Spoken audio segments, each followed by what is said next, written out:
برو من دیگه خطیت آشنا نمیشم همین ازم تمام همین آدمای سالینمی داشتگی بگن گناه با دیوانه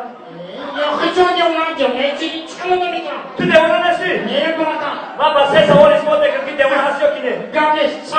این از سوالای خوشبه گوش بکنم اینم اینجا تماشا بینه اینم که سالینمی داشتگی و قدیم من در کذب بکرم که تو دیوانه هست یا کی نه؟ یکم سوال در نمی رفته ایستاده یکی یکی در درونی لای یک کرتای سفید در گفتگی همون کرتای سفید رو چیکار میکنی؟ در حقیقت دیوانه یاخی همه باشو بینه چیکار میکنم؟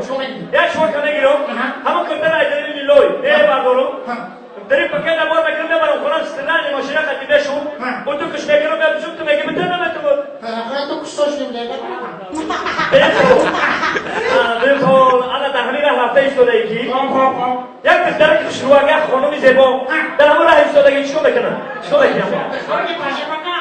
دیوانه شد یک شوکه میگیرم دخترکم میمرم در درمی پاکت میندازم میبرم میشونی تو کش میکنم میپسم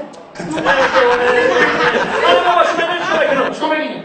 اول همون دختر که چشمکی میکنم دیلکش هم میام همه برای شدیم خیلی سالینمی ها تماشا من برای پردوشگه کرده که داشتن هفته سایتی میگی که من میگم ینگر